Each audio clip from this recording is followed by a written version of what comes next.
Hello friends, this is Shivam Dubey from English Kingdom, Katra Prayagraj. Welcome to the class. We are continue with KVS PGT English free classes, and from the first book that's prescribed here is a hornbill, and Father to Son is going to be the last poem, that last work actually from this book that we are going to cover here in the class. And after that we will start the next book. And yes, today it's a poem, as I told you. Father to Son is a poem from Elizabeth Jennings. She is an English poetess. Good morning to every one of you.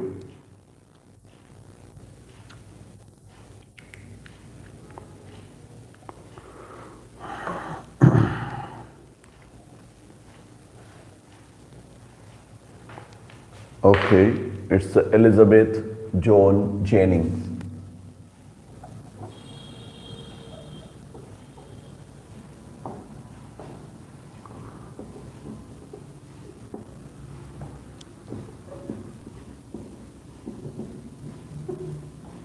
The poem is Father to Son.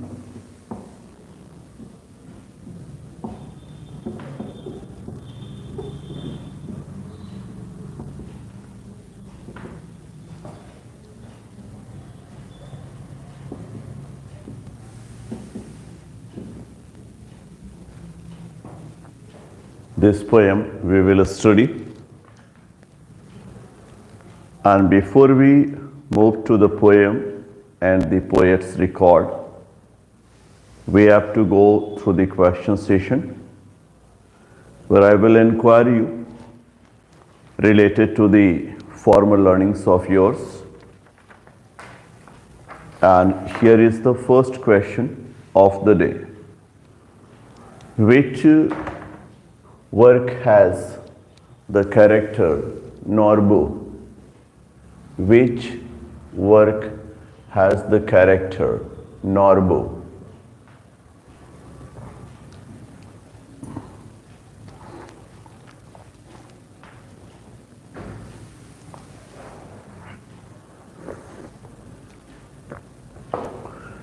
And we have the answer from Neha, and she is followed by Vinita. Now Kalpana. They have answered it correct, and the right answer is Silk Road. He is a character from this story Silk Road, and by the end of the story he meets us, Norbu. Okay, going with the next. Where did Satan return after leaving the narrator to his destination? Where did the Satan return after leaving the narrator at his destination from the story Silk Road? Where did Satan return after leaving the narrator at his destination in the story Silk Road? And we have the answers there on the screen. And the right answer there on the screen is from Sachin, is followed by Neha, Kalpana, and Vinita. They have all answered it correct. And the right answer is Lhasa. Exactly, it's Lhasa. That's the place he will go back. What was the name of the next man that accompanied the narrator and Satan in the story Silk Road? What was the name of the next man that accompanied Satan and the narrator in the story Silk Road? And we have the answer there on the screen, coming from Nono Sachin. Norbu meets by the end, and the question is about accompaniment. Oh, no, Kalpana, not that. So, right answer is from Ganeshwar. It's a Daniel, and now it is Neha. Exactly. It's a Daniel and Satan that accompanied the narrator. Okay. Moving to the next. Who is the writer of the story, The Adventure? Who is the writer of the story, The Adventure?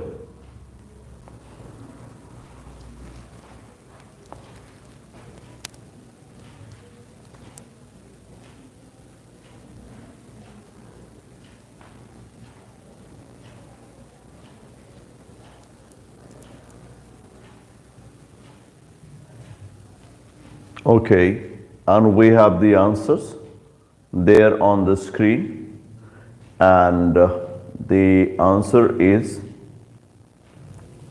there from Vinita. That's not complete one, followed by Sachin. Okay, much better from Kalpana, Ganeshwar, Neha. That's good one, Sachin. So Sajayant Vishnu Narlikar, who wrote the story, The Adventure. Okay, whom did Professor Gaitonde ask after reaching the building of Forbes? Whom did he ask to the receptionist after reaching to the building of Forbes in the story The Adventure? Whom did Professor Gaitonde ask after reaching to the building of Forbes to the receptionist? Okay, and we have the answers there on the screen. That comes here from Sachin. That's a good one. Ganeshwar. No, it's not Vijay. It's a Vinay actually, Kalpana. Vinay, not Vijay. Okay, there's a mistake from every one of you, seems to be. Exactly, the right one is from Ganeshwar. It's a Vinay Gaitonde. Okay, so Vinay Gaitonde, his son, he asked to the receptionist after reaching to the building of Forbes. Okay, which magazine published the poem The Voice of the Rain? Which magazine published the poem The Voice of the Rain?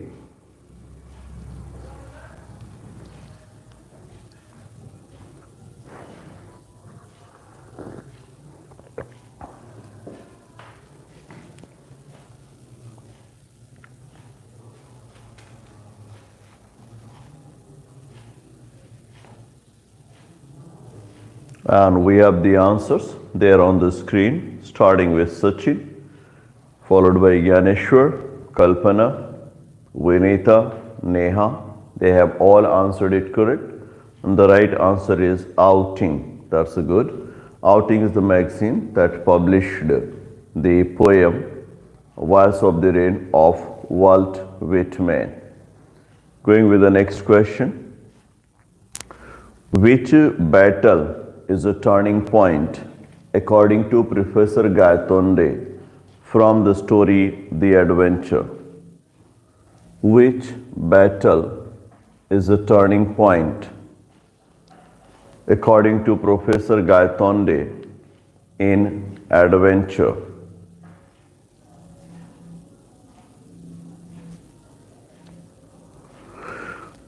Okay, and we have the answer there on the screen, coming from Kalpana, much better from Ganeshwar. Neha, they have answered it correct. And the right answer is Third Battle of Panipat, that was fought between the Marathas and Ahmad Shah Abdali. Going with the next question. Which poem has the line, I give back life to my own origin? I give back life to my own origin. Which poem has the line? I repeat, I give back life to my own origin and make pure and beautify.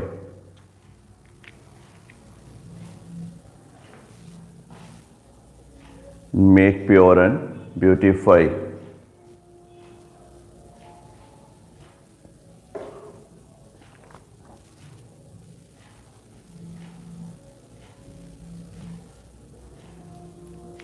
Okay, and we received some answers there on the screen.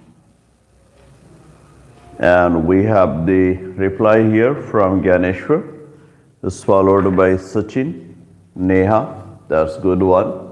Vinita and Kalpana, they have answered it correct. The right answer is The Voice of the Rain from Walt Whitman. When did appear the deathbed edition of The Leaves of Grass? When did appear the deathbed edition of The Leaves of Grass?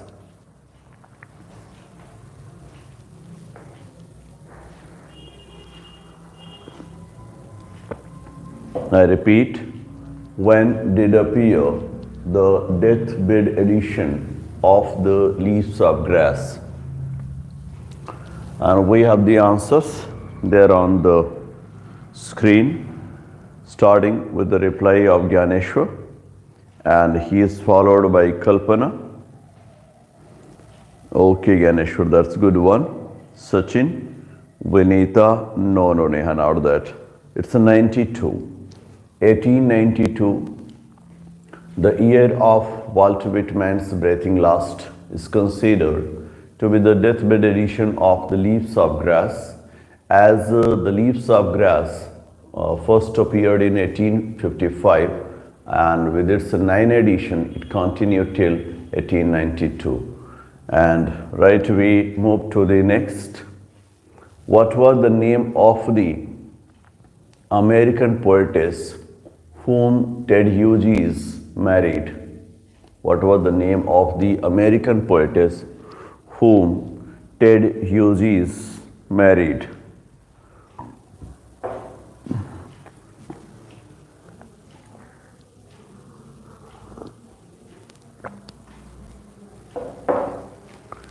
And we have the answer from Sachin, followed by Kalpana. They have answered it correct. It is Sylvia Plath whom he married. That is correct one. Sylvia Plath was the wife of,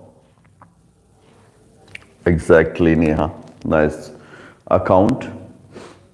And right, we move with the next question. Which poem has the line, then with airy delicate whistle, chirrup whisperings, she launches away towards the infinite? I repeat, then with airy delicate whistle, chirrup whispering, she launches away towards the infinite. Which poem has this line? And we have the answer there on the screen, and we find it coming from Ganeshwar. Exactly, that's going to be the third stanza from the laburnum top, and that is especially about the goldfinch flying away, and that's the laburnum top where the line we find. Then with airy delicate whistle chirrups whispering, she launches away towards the infinite. And we have the answers there on the screen, much more. Good morning, Pradeep. Thank you, same to you, Pradeep. Okay, going with the next one. Of whom did the new pharaoh started worshipping in Egypt from the story Discovering Tut? Whom did the new pharaoh started worshipping from the story Discovering Tut? And we have the answers there on the screen. That comes from the reply of Ganeshwar, okay, followed by Sachin, Vinita, Neha, Kalpana. They have all answered it correct, and the right answer is Aten, and that was the sun disk was actually the god that the new pharaoh Amenhotep III started worshipping, and actually fourth Amenhotep IV started worshipping. Going with the next, what was the temperature on which Howard Carter was trying to get resin-free the mummy of Tut? What was the temperature at which Howard Carter was trying to get the mummy of Tut free from the resins? And we have some answers there on the screen.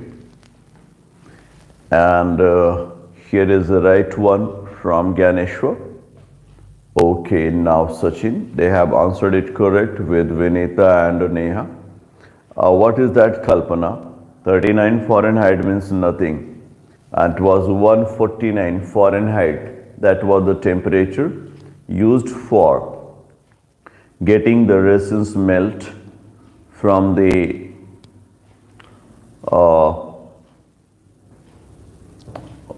body of Tut, from the story Discovering Tut. Which lesson has the phrase a tousled head? Which story has the phrase a tousled head?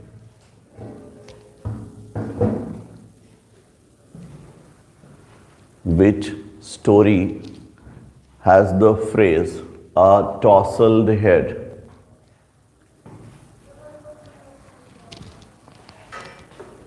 I repeat, which story has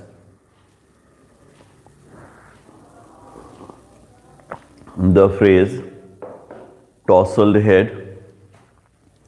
And we have the answer there on the screen coming from Ganeshwar, followed by Sachin, Vinita, Kalpana, Neha.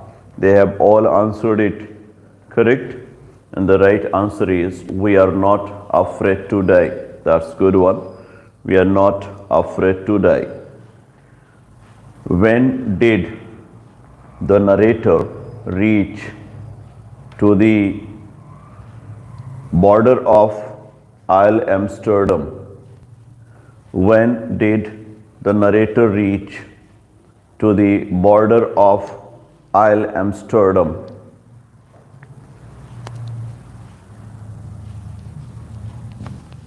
From the story We Are Not Afraid to Die, when did the narrator reach to the border of Isle Amsterdam?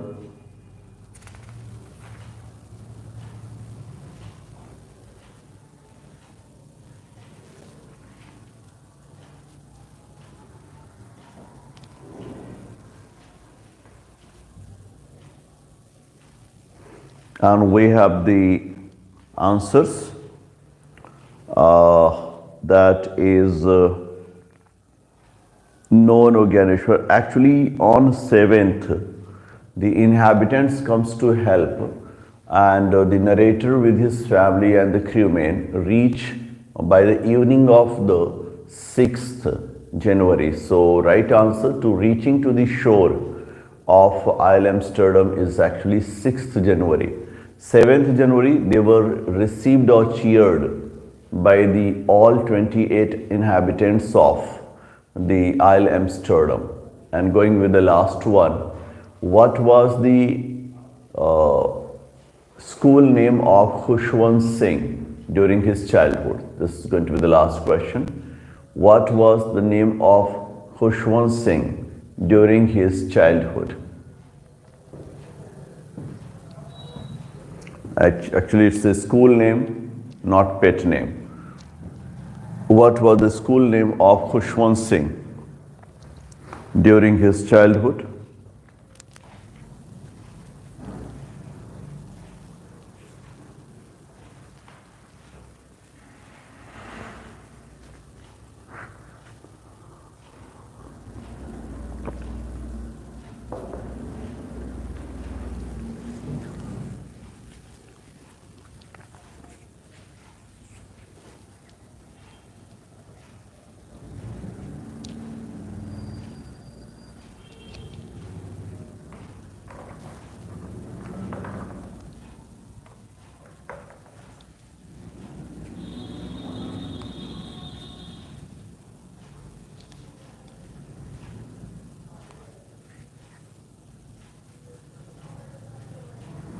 Okay, and we have the answers. No, Neha, not that one. My question is name of Khushwant Singh during his childhood. Means when he was child, he was going to school. What was his name? You know, he changed his name himself. So before changing his name, what was his name for schools? That was not the name of the school actually. Oh no, Kalpana. Shali was actually the name of his home. That was a nickname or pet name. My question is school name before he changed his name to be Khushwant Singh. And we have the answers there on the screen actually from Sachin, Kalpana, Vinita. No. Khushwant Singh is the last name. And Ganeshwar and Neha. They have all answered it correct, and the right answer is Khushal Singh. Exactly. So Khushal Singh, that was the name he took as a child, and later on he changed his name to be Khushwant Singh himself actually. Well, and now it's the time for us to go for a little description related to the poetess Elizabeth Joan Jennings, and as I told you that she is a British poetess and was born during the last phase of the modern time, and you can call it to be 18th July 1926.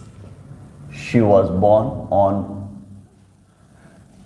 18th July 1926, and as I told you, she was a British poetess born at Boston, Lincolnshire, England.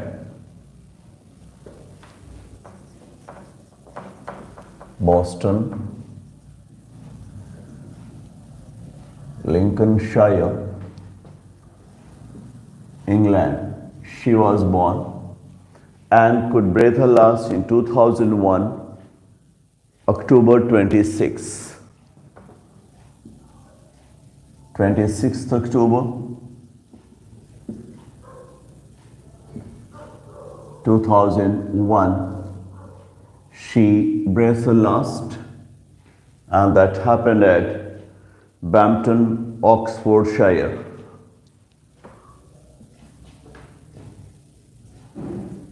Bampton, Oxfordshire. So this is the life journey of Elizabeth Joan Jennings, who wrote the poem For the Two Sons. And about her, it is said that she was lifelong devoted to Roman Catholicism. She was devoted to Roman Catholicism.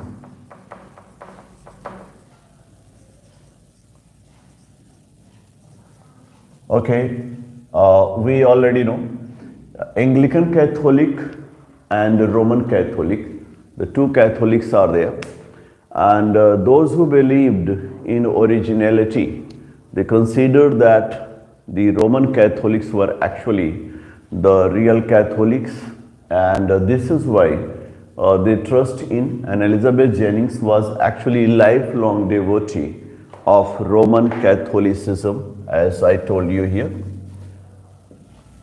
She started her education at Oxford High School and then goes to St. Anne's College, Oxford.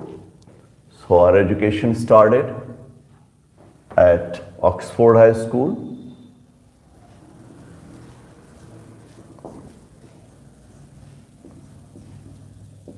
And after growing up, she goes to St.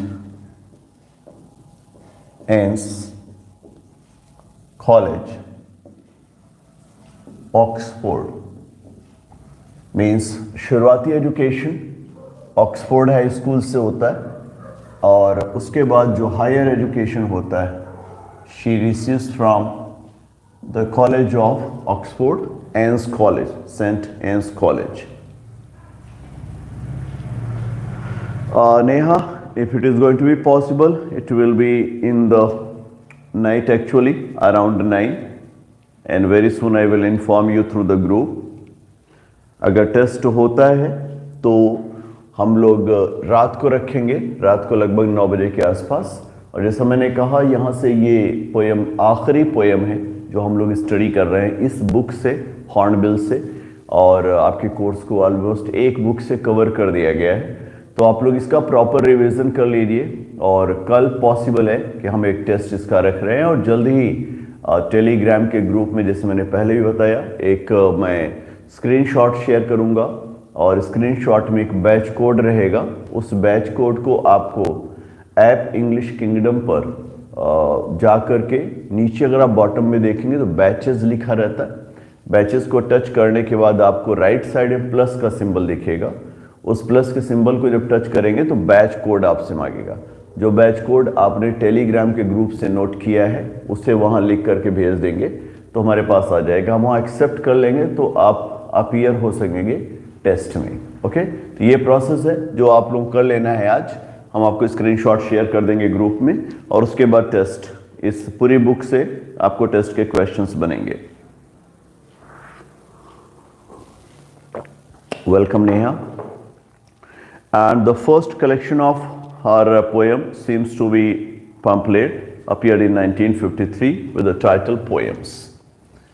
पहला इनका जो आता है वो Poems titled होता है 1953.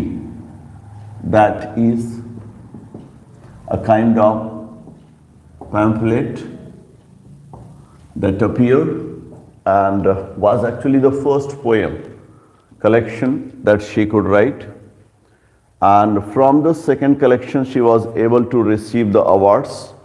दूसरे collection से she started receiving the awards. That was A Way of Looking. This was, as told you, first one, first collection of poems. The second one was A Way of Looking, that appeared in 1955. This was the second collection, and for the second collection she was able to grab the Somerset Maugham Award, received Somerset Maugham Award for this collection. So for the second collection of her poems she received Somerset Maugham Award, and this was actually interesting thing. She was very much interested to visit Italy, and जब उनको Way of Looking Award मिला तो उनका पहला काम था to visit Italy, और इस तरह से इस अवार्ड के ज़रिए she becomes able to visit Italy.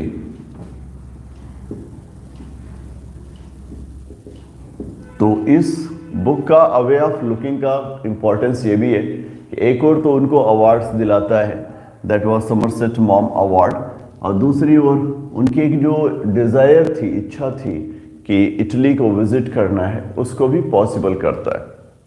So to visit Italy was her desire, lifelong desire, as we see, and that became possible after the award she received.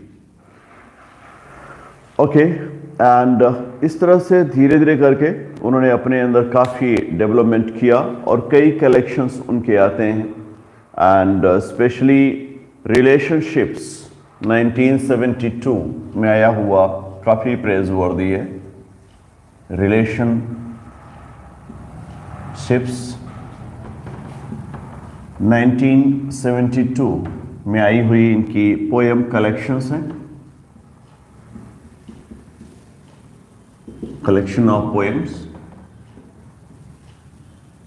and that is really praiseworthy collection, and the relations like father and son have been explored there in the poems like that, collections like that.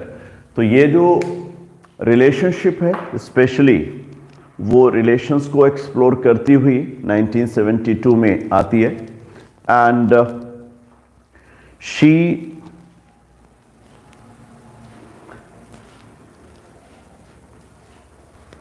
was made a commander of the British Empire in 1992.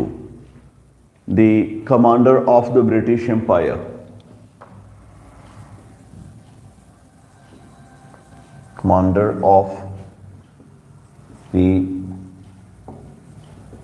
British Empire, she was made in 1992, made in 1992. तो British empire के लिए commander का भी role इन्होंने world level पे किया हुआ था. That is special achievement for Elizabeth Jennings. And जब हम बात करते हैं इस पोएम को लेकर के तो सीम्स कि एलिजाबेथ जेनिंग्स के ऊपर कुछ खास पोएट्स का अच्छा असर दिखता है, जैसे कॉलरिज का दिखता है, जी.के. चेस्टरटन का दिखता है, और John Keats. She was inspired from Coleridge, GK. Chesterton, John Keats. ये बड़े ब्रिटिश पोएट्स थे जिन्होंने एलिजाबेथ जेनिंग्स को उनकी अर्ली पोएट्री के लिए इंस्पायर किया था. They had been the inspiration for her, और बहुत सी पोएम्स उन्होंने उनको फॉलो करते लिया. स्पेशली जब हम लोग बात करते हैं कॉलरिज के लिए तो कॉलरिज की poem the rime of the ancient mariner, G K. Chesterton की poem the battle of Lepanto, and the odes of John Keats, ये ख़ास तौर से शुरुआती रूप में इंस्पायर करते हैं. बाद के टाइम में we have the records from Jennings कि she was greatly inspired by the poetries of Edwin Muir and Robert Frost. Edwin Muir and Robert Frost were actually the inspiration. They inspired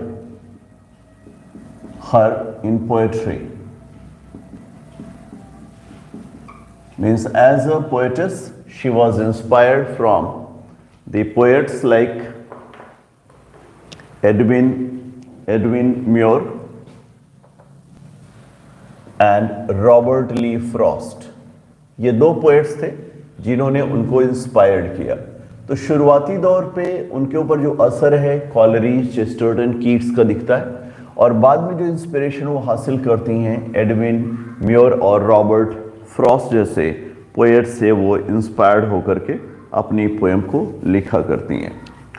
यहाँ पर अगर हम poem के बारे में बात करें, the poem father to son actually एक ऐसी पोएम है जो फादर के पॉइंट ऑफ व्यू से देखा जा सकता है.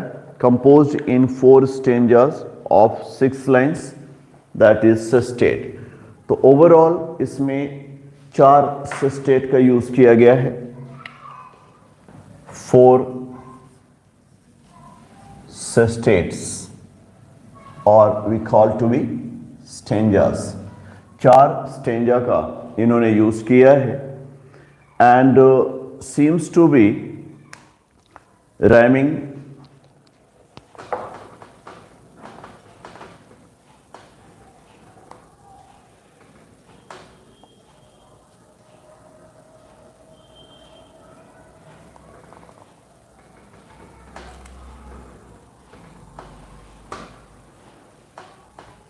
A, B, B, A, B, A. That seems to be rhyming like this. A, B, B, A, A, B, B, A, B, A. This is actually the rhyming scheme of the poem.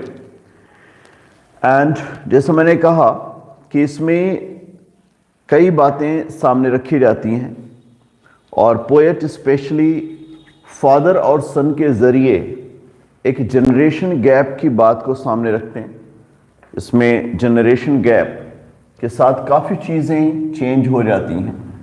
तो एक point जिस पर उन्होंने highlight किया है generation gap, उस पर हम लोग ख़ास तौर से ध्यान रखेंगे। और फादर हमेशा अपने चाइल्ड के रूप में क्या देखना चाहता है, फादर से सन का जो सफ़र होता है वो किस तरह का होता है, उसको भी एलिजाबेथ जेनिंग्स ने स्पेशली इसमें हाईलाइट करने की कोशिश की है। तो एक पॉइंट जहाँ पर हम लोग देखते हैं कि फादर और सन के रिलेशन को, जनरेशन गैप को स्पेशली प्रेजेंट करने की कोशिश किया है और किस तरह से फादर अपने बेटे को लेकर के सोचता है और उसके अंदर कई चीज़ें ऐसी भी आ जाती हैं जिसको आप ये कह सकते हैं कि बड़ी डिसअपॉइंटिंग होती हैं एज अ फादर, लेकिन शायद फादर ये भूल जाता है कि बेटा भी तो उसी से है और हर इंसान में कुछ न कुछ खामियां होती, कुछ न कुछ अच्छाइयाँ होती हैं। ये बात अलग है कि कोई भी फादर ये नहीं चाहता है कि उसके बच्चे में उसके अंदर की खामियां आएँ, वो हमेशा चाहता है उसके अंदर की अच्छाइयाँ आएँ। फादर हमेशा अपने सन के लिए अच्छा सोचता है, बस वो कहीं न कहीं एक मिस्टेक कर जाता है, उसकी जो अपनी सोच होती है उसमें शायद वो फादर होने की वजह से हो जाती है कि वो भूल जाता है कि उसका जो बेटा है वो भी तो एक इंसान है और being human we all are going to be the victims of faults और हम अपनी ज़िंदगी में मिस्टेक्स करते हैं। So you can say Alexander Pope साहब ने एक लाइन कोट की थी, to err is human to forgive divine, जहाँ पर उन्होंने कहा था कि अर करना, गलतियाँ करना, ये ह्यूमन फितरत है, इंसानी आदत होती है और अगर उसको क्षमा करने की किसी अंदर क्षमता होती है तो क्षमा कर देने की क्षमता डिविनिटी होती है, दिव्यता होती है, व्यक्ति डिवाइन हो जाता है। ऑलमोस्ट सेम फॉल्ट पर डिस्कशन विलियम शेक्सपियर ने भी किया था जब उन्होंने मर्सी के थ्रू शाइलॉक को समझाने की बात कोशिश की थी, जहां पोर्शिया ने इस बात को अपील किया था कि जब मर्सी सीजन्स विद जस्टिस, जब मर्सी जस्टिस के साथ मिल जाती है, मतलब न्याय के साथ अगर दया भी शामिल हो जाए तो ज़मीन पर ऐसा लगता है डिविनिटी आ गई है।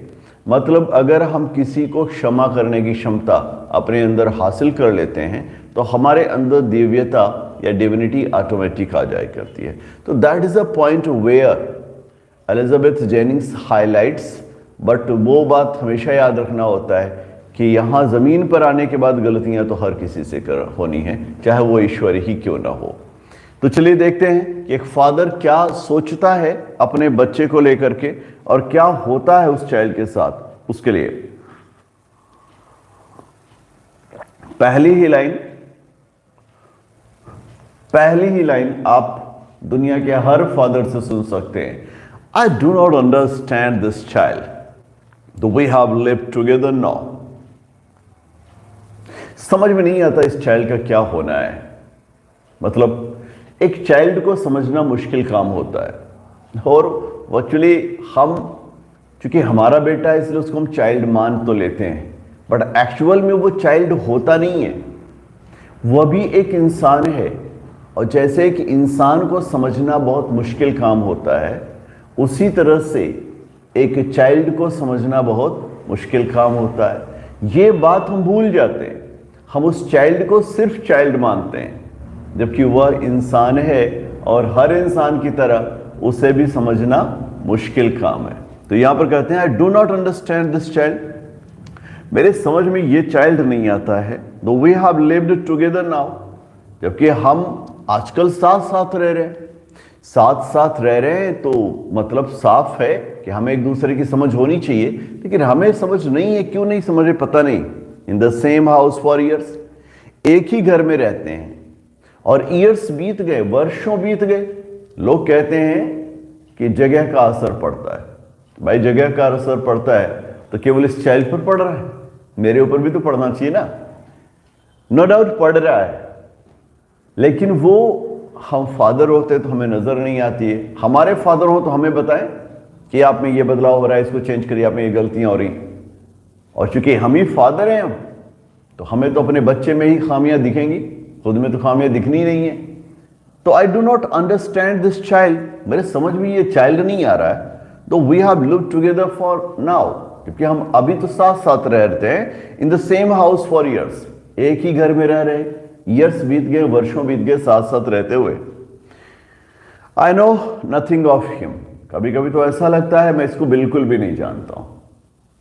कॉमन फादर कंप्लेंट्स आप कह सकते हैं।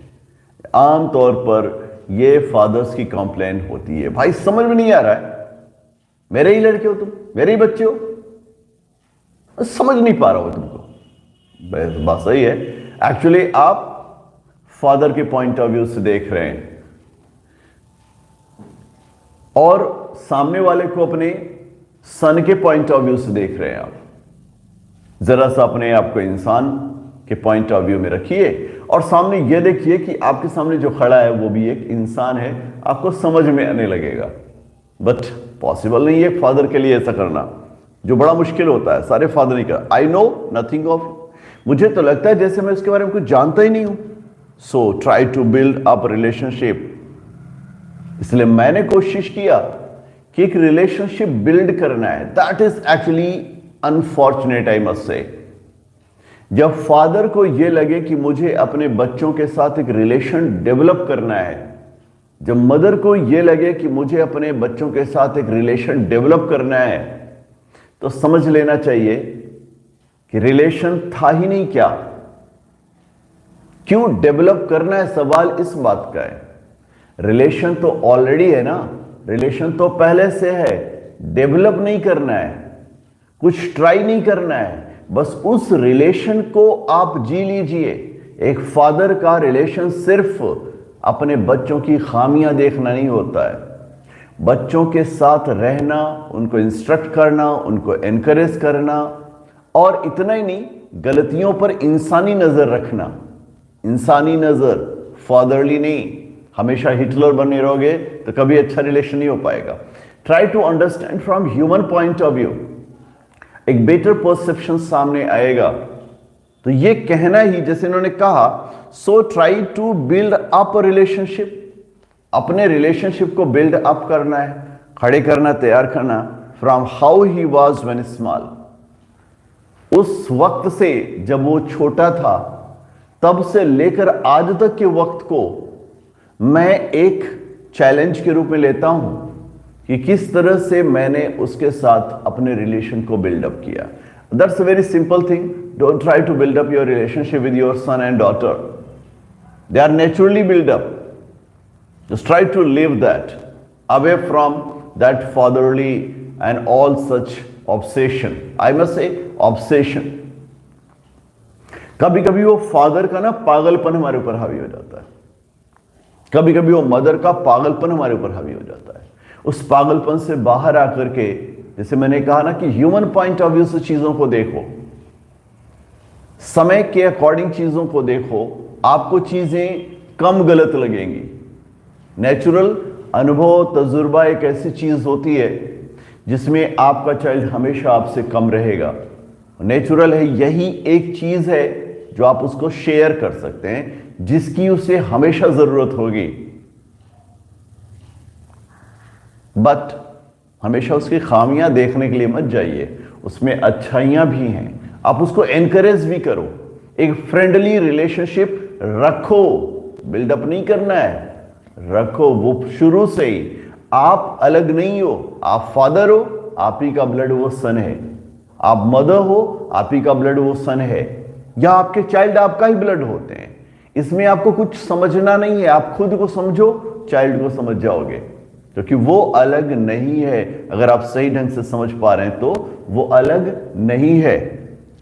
Yet I have killed, फिर भी ऐसा मुझे लगता है जैसे मैंने तो उस बचपन के रिलेशन को, चाइल्ड और फादर के सन को मैंने कहीं ना कहीं किल्ड कर दिया है, मैंने कहीं ना कहीं खत्म कर दिया है। The seed I spent or sown it where the land is his and none of mine. The seed I spent, मुझको ऐसा लगता है जिस सीड को, जिस अनाज को मैंने स्पेंट किया था, मैंने खर्च किया था, और सोन इट वेयर, या इसे मैंने कहीं सो कर दिया था, कहीं बो दिया था, where the land is his none of mine, जहां पर लैंड उसकी थी, नन ऑफ माइन, मेरी तो थी ही नहीं। मुझे ऐसा लगता है कि जो मैंने सीड, जो मैंने अनाज बोया था, वो अनाज की जगह, क्योंकि जगह जमीन की बात चली, वो जमीन तो मेरी थी ही नहीं, और वो जमीन मेरी नहीं थी, शायद इस वजह से वो असर मेरा वाला इसमें नहीं दिख रहा है। पोएट को लगता है द सीड आई स्पेंट, वो अनाज जो मैंने खर्च किए, एंड सोन, और soon it where the land is his and none of mine, we speak like strangers. हमारे बात में, बीच में बात ही अजीब तरीके से होती है। ज्यादातर आप देखते होंगे फादर और सन के बीच में बात कैसे होती है, फादर का अलग ही एक रुतबा होता है। कहां गए थे आप? Fatherly tone. ये आपको चोट कैसे लगी? Fatherly tone. पढ़ाई कैसे चल रही है? मतलब कहीं लग ही नहीं रहा है कि इसमें इंसान बात कर रहा है। आप उसको प्यार से अपने साथ बैठा करके पूछ सकते हैं, अरे यार ये क्या हो गया, कैसे चोट लग गई, ज्यादा दर्द तो नहीं हो रहा है? मतलब सिर्फ वो टोन को आप देखो, एक्सप्रेशन को देखो, वो फादर उस सीढ़ी से नीचे नहीं आता है, तो बच्चा भी उसी हिसाब से बात करता है। जैसे आप पूछेंगे पढ़ाई कैसी चल रही है? जी ठीक, हो गया। ये चोट कैसे लगी आपको? जी गिर गए थे, हो गया। बात ही वैसे होनी है जैसे दोनों एक दूसरे के लिए स्ट्रेंजर्स हैं। तो ये रिलेशन आपने गैप बना रखा है ना, जो हम लोग बात कर रहे थे ना, जनरेशन गैप। ये जो गैप आप बना लेते हो, यही आपको बाद में खलना शुरू हो जाता है, क्योंकि ये गैप हमेशा रहेगा। हम सबको इस गैप को फिल करके रखना है, चाहे वो हमारे चाइल्ड हो, उन्हें कोशिश करनी होगी कि अपने पेरेंट्स के साथ वो गैप फिल करके रखें। रिस्पेक्ट अपनी जगह पर है, लेकिन इतनी गैप नहीं होनी चाहिए कि एक दूसरे को हम स्ट्रेंजर्स लगे। देखिए यहां पर पोएट क्या कह रही हैं, वी स्पीक लाइक स्ट्रेंजर्स, हम दोनों ऐसे बात करते हैं जैसे अजनबी हो। There is no sign of understanding in the air, और जब हम आपस में बातें भी करते हैं ना, तो हमें कभी ऐसा लगता ही नहीं कि हमारी बातों में, हमारी एयर्स में एक दूसरे को अंडरस्टैंड करने वाली कोई बात है। फादर और सन का रिलेशन बड़ा नाजुक सा रिलेशन होता है। फादर का स्पेशली मैं कहता हूं कि बड़ा टफ रोल होता है इस लाइफ में। एक और फादर को स्ट्रिक्ट बने रहना होता है, दूसरी ओर फादर के अंदर एक सॉफ्ट ह्यूमन होता है जिसको संभाल कर रखना होता है, क्योंकि उस फादर को मालूम होता है मदर तो हमेशा से सॉफ्ट है, नेचुरल सॉफ्ट है, वो बाहर से भी सॉफ्ट है, अंदर से भी सॉफ्ट। तो चाइल्ड का एक दौर होता है जहां पर फादर अपने आप को एज अ फादर प्रेजेंट करता है। शायद वही वो दौर होता है जहां पर ज्यादातर जो चाइल्ड होते हैं ना, बच्चे अपने फादर को मिसअंडरस्टैंड कर जाते हैं।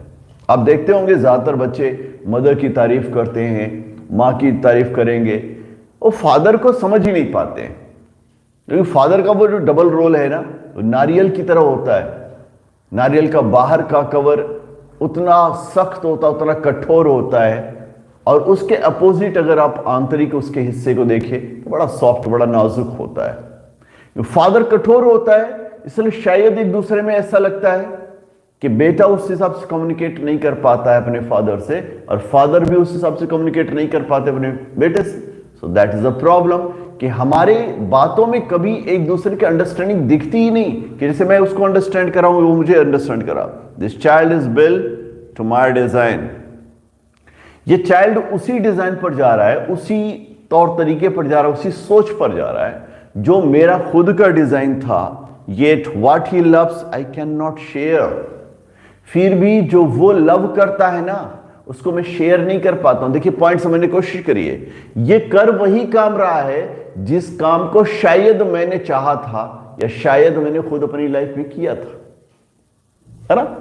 ये कर वही काम रहा है जो शायद मैंने अपनी लाइफ में चाहा था, या शायद मैंने अपनी लाइफ में किया था, लेकिन क्योंकि अब मैं फादर हो गया हूं और ये मेरा सन है, ये मेरा बेटा है, इसलिए मैं अपने सन के साथ उस फीलिंग को, उस भाव को, उस एहसास को शेयर नहीं कर पा रहा हूं। मैं बार बार कह रहा हूं कि फादर का जो स्टेप हो गया है ना, वो स्टेप बहुत सख्त स्टेप होता है, बड़ा कठोर होता है। कभी कभी फादर को खुद लगता है कि मैं अपने बच्चे को नहीं समझ पा रहा हूं। जैसे इनको लग रहा है कि जब हम बातें करते हैं तो इससे लगता है जैसे स्ट्रेंजर्स हैं, और हम दोनों की जब बातें होती है तो ऐसा लगता ही नहीं कि उसमें अंडरस्टैंडिंग कहीं है। मैं ये देखता हूं कि वो वही काम कर रहा है जो मैं चाहता हूं करना, या मैंने चाहा था कि वो करे, लेकिन फिर भी पता नहीं क्यों मेरे अंदर उसके इस काम को लेकर कोई लव ही नहीं है, कोई लाइकिंग नहीं, कोई चाहत ही नहीं है। क्या रीजन हो सकता है? साइलेंस सराउंड्स अस। ब्यूटीफुल एलिट्रेशन का यूज देखिए, साइलेंस सराउंड्स अस। आमतौर पर जब फादर और सन एक दूसरे से बातें करते हैं तो साइलेंस सराउंड्स अस, हमारे चारों तरफ साइलेंस ही होती है। मैंने जैसे कहा ना आपसे, उतनी ही बात होती है जितने काम की होती है। I would have him prodigal. काश मैंने उसको एक प्रोडिगल के रूप में पाया होता, काश ऐसा होता कि ढेर सारी बातें करता। Returning to his father's house, जो अपने फादर के घर में आ रहा होता। द होम ही न्यू, जिस घर को वो जानता है। Rather than see him make, अपेक्षाकृत कि मैं उसे यह देखता करते हुए, एंड मूव हिज वर्ल्ड, कि वो अपनी दुनिया बना रहा है और अपनी दुनिया में जा रहा है। मुझे कभी कभी ऐसा लगता है कि काश मेरा बेटा कुछ बातें करना जानता, काश मेरा बेटा मेरे घर आता, काश मेरा बेटा मेरे जैसे सोचता, अपेक्षाकृत कि वो इस दुनिया में लगा हुआ है कि वो अपना घर बनाए और अपनी दुनिया बसाए। ये भी एक प्रॉब्लम होती है कई बार। ये यंग जनरेशन यहां थोड़ा सा फेल होती है, मुझे लगता है। जब हम अपनी दुनिया बनाने में लग जाते हैं तो हम उस दुनिया से अपने आप को बायकॉट कर लेते हैं, ऑलमोस्ट अपने आप को वहां से रिमूव कर लेते हैं, जिस दुनिया में हमारा बचपन पला बढ़ा है, जिस दुनिया में रहकर हमारी अपनी जवानी की दहलीज पर कदम रखा है। हम भूल जाते हैं उस घर से हमारा रिश्ता क्या है, वहां के लोगों से हमारा रिश्ता क्या है। हम पूरी तरह से कमिटेड हो जाते हैं अपने करियर को लेकर के, अपनी दुनिया बसाने में हम लग जाते हैं और उस दुनिया को छोड़ देते हैं जिस दुनिया से होकर हम आए हुए। यहां फादर का वो पेन रिफ्लेक्ट हो रहा है कि ये दुनिया मैंने किसके लिए बनाई है। एक फादर कभी अपने लिए दुनिया नहीं बनाता है। एक फादर हमेशा जो दुनिया बनाता है वो आने वाली जनरेशन को लेकर के बनाता है। उसकी अपनी जिंदगी तो वैसे ही गुजर जाती है। सही ढंग से देखिए, आमतौर पर अगर आप देखते होंगे 30-35 साल के आसपास तो हम सारे लोगों को वो मौका मिलता है कि हम खुद को एस्टैब्लिश कर सकें या खुद को प्रूव कर सकें। 30-35 साल में जब हम आते हैं तो हम तो अपनी जिंदगी गुजार चुके होते हैं। भाई हमारे जितने फैशन थे, शौक थे, लगभग 30-35 साल में सब कुछ हो जाता है। फिर हमारी अगली दुनिया शुरू हो जाती है, शादी विवाह, बच्चे। हमारा सोच शुरू हो जाता है कि हम वैसी जिंदगी, अगर हमने कोई दयनीय जिंदगी जी है तो हम हमेशा कोशिश करते हैं कि ऐसी जिंदगी हम अपने बच्चों को नहीं जीने देंगे। तो एक घर बनाते हैं वो बच्चों के लिए, गाड़ी खरीदते हैं वो बच्चों के लिए, जो भी करते हैं सब बच्चों के लिए करते हैं। और अचानक से वो बच्चे अपनी दुनिया जब बनाने लगते हैं तो फादर को तकलीफ होता है कि ये हमने किया किसके लिए। हमने तो कभी अपने लिए अपनी दुनिया नहीं बसाई, हमने तो अपनों के लिए अपनी दुनिया बसाई, और मेरे अपने हैं जो मुझे छोड़कर अपनी दुनिया बसा रहे हैं। तकलीफ होता है, यहां पर तकलीफ हो रहा है। ये वो पेन है जो फादर रिफ्लेक्ट कर रहे हैं। I would have him prodigal, काश वो मेरा बेटा थोड़ा प्रोडिगल होता, returning to his father's house, अपने फादर के घर आता, द होम ही न्यू, जिस घर को वो जानता उस घर आता, rather than see him make, अपेक्षाकृत कि मैं उसको देखूं कि वो बना रहा है, कर रहा है, एंड मूव हिज वर्ल्ड, अपनी दुनिया में जा रहा है। I would forgive him too, फिलहाल मैं तो उसका फादर हूं, इस बात पर भी मैं फॉरगिव कर दूंगा, है ना, वही बात है, to err is human to forgive divine, इस बात पर भी मैं उसको फॉरगिव कर दूंगा। शेपिंग फ्रॉम सारो अ न्यू लव, मैं कोशिश करूंगा कि जो हमारे दुनिया में सारो आ गई है उससे मैं एक नए लव को शेप कर सकूं, एक नए प्यार को शेप कर सकूं, एक नए प्यार को बना सकूं। ये हमेशा कोशिश करना चाहिए, कभी हार नहीं मानना चाहिए। रिश्तों को संवारना हमारा काम है। तकलीफ अगर रिश्तों में आया है तो तकलीफ के कांटों को निकालकर खुशी की जो बागान है ना, उसे हमें ही लगाना होता है, हमें ही बनाना होता है। कभी भी हार नहीं मानना है, कभी भी सरेंडर नहीं करना है कि अब ये हमसे नहीं होना है। एक फादर से सोचिए, एक फादर का ख्याल है कि बेटा अपनी दुनिया बसा रहा है, फादर को तकलीफ भी है, दोनों एक दूसरे से स्ट्रेंजर जैसी बातें करते हैं, लेकिन मैंने आपसे कहा ना कि फादर का वो इनर सेक्शन आप देखिए, आंतरिक हिस्सा देखिए, आपको मालूम चल जाएगा कि क्या सोचता है। फादर क्या सोच रहा है, सारो जरूर है, तकलीफ जरूर है, बट इस तकलीफ को किनारे करके मैं एक लव की नई दुनिया बनाऊंगा अपने बच्चे के लिए। Father and son, we both must live on the same globe, हम फादर हैं, हम सन हैं, और हमें इसी ग्लोब पर, इसी जमीन पर, इसी भूमंडल पर साथ साथ रहना है। द सेम लैंड, हमें इसी जमीन पर रहना है। ही स्पीक्स, मेरा बेटा मुझसे बोलता है, मेरा बेटा मुझसे बोलता है कि पापा आप क्यों परेशान हो रहे हो, ये सारी दुनिया तो हमारी है, ये सारी जमीन तो हमारी है, इसी जमीन पर आप रहते हैं, इसी जमीन पर हम रहते हैं, फिर अलग कैसे हुए हम आपसे। He speaks, I cannot understand myself. वो मुझसे बातें करता है, मुझको जब बोलता है I cannot understand myself, मैं अपने आप को ही नहीं समझ पा रहा हूं। This is a big problem. यहां एक बार फिर ह्यूमन साइकोलॉजी पर आइए, जब हम खुद को ही नहीं समझ पा रहे हैं तो दूसरों को कभी नहीं समझ सकते हैं। सबसे जरूरी होता है खुद को समझना, हम क्या हैं, और अपने इमोशंस, अपने भावनाओं की कद्र करना। जब हम खुद को समझेंगे, अपने इमोशंस को समझेंगे, अपनी भावनाओं का कद्र करेंगे, तो निश्चित तौर से हम सामने वालों को भी समझेंगे, सामने वालों की भावनाओं और उनके इमोशंस का भी कद्र करेंगे। तो ये बहुत जरूरी है। I can not understand my self Y anger grows from grief, कभी कभी ग्रीफ की दुनिया से, तकलीफ की दुनिया से क्यों एंगर ग्रोज कर जाता है। दर्द भी है, तकलीफ भी है, ये छटपटाहट है, तकलीफ भी है, दर्द भी है, और उस दर्द की दुनिया से क्यों, तकलीफ की दुनिया से एंगर बाहर निकल कर आता है, गुस्सा क्यों निकल कर आता है। We each put out an empty hand, हम दोनों के पास तो खाली हाथ हैं, longing for something to forgive, दोनों ही लॉन्गिंग कर रहे हैं, दोनों में ही तो इच्छा है, दोनों में ही तड़प है टू फॉरगिव समथिंग, कि कुछ न कुछ तो फॉरगिव करना है। Try to understand. फादर जब तक इस पॉइंट ऑफ व्यू से देखेगा कि मैं फादर हूं, मुझसे गलतियां नहीं हो सकती हैं, और ये सन है, सिर्फ इसी से गलती होगी, तो वहां कभी भी राइट सॉल्यूशन नहीं आ पाएगा।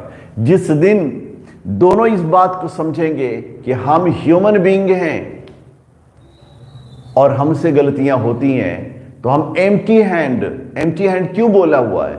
एम्प्टी हैंड का मतलब है कि हम अपने आप को भूल जाएं, हम खुद को भूल जाएं कि हम फादर हैं, हम सन हैं, तभी हम एम्प्टी हैंड होंगे, और जब एम्प्टी हैंड होंगे तभी हम क्षमा कर पाएंगे, क्योंकि जिसके पास भरे हुए हाथ होते हैं ना, उसके पास क्षमा करने की क्वालिटी होती ही नहीं है, और जिसके हाथ खाली होते हैं वो हमेशा ही क्षमा करने के लिए तैयार रहता है। तो ये बहुत ही नेचुरल सी बात कही इन्होंने लास्ट में। एम्प्टी हैंड के साथ आप समझने की कोशिश करिएगा कि पॉइंट ये है कि फादर जब फादर होना बंद कर दे और सन अपने आप को सिर्फ सन के रूप में समझना बंद कर देगा, उस दिन दोनों एम्प्टी हैंड हो जाएंगे, दोनों एक दूसरे को समझने लगेंगे, जो तकलीफ की दुनिया है उसको एक दूसरे से शेयर करेंगे, एक बेटर अंडरस्टैंडिंग डेवलप होगी, एक अच्छा रिश्ता बनेगा।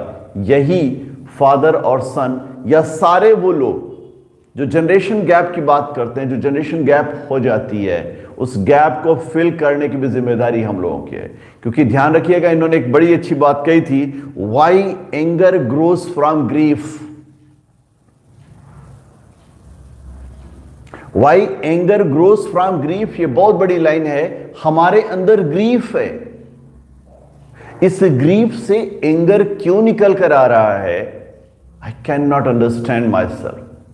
मैं इस बात को खुद नहीं समझ पा रहा हूं कि गुस्सा क्यों अफसोस की दुनिया से निकल रहा है। एक्चुअल में इसको आप कह सकते हैं आइसोलेशन, सेंस ऑफ आइसोलेशन या सेंस ऑफ लोनलीनेस। एक दुनिया होती है जब हम खुद अकेला रहना चाहते हैं, और एक दुनिया होती है जब हमें लोग अकेला छोड़ देते हैं।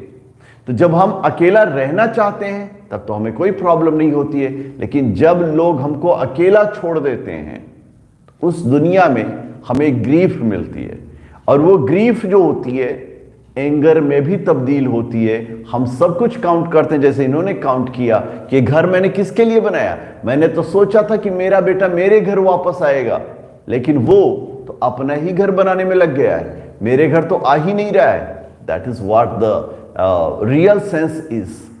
दोनों को अपनी दुनिया बनानी है। आप भी सन थे तो आपने भी वही काम किया, वो भी सन है, वो भी अपना काम कर रहा है। बस इस बात को भूल जाइए कि आप फादर हैं वो सन है, या आप सन हैं वो फादर हैं। तो आपके अंदर जो ये गैप है ना, उसको आप फिल करेंगे। जैसे इन्होंने कहा ना, we each put out an empty hand longing for something to forgive. हम दोनों ही कुछ न कुछ फॉरगिव करने की चाहत रखने वाले एम्प्टी हाथ आगे बढ़ते हैं। तो आज के लिए इतना ही, और यहां से ये कंप्लीट होता है। Very soon will go for the test on KVS PGT। That's all from me. Thanks lot for watching, keep learning and keep working hard. Thank you very much.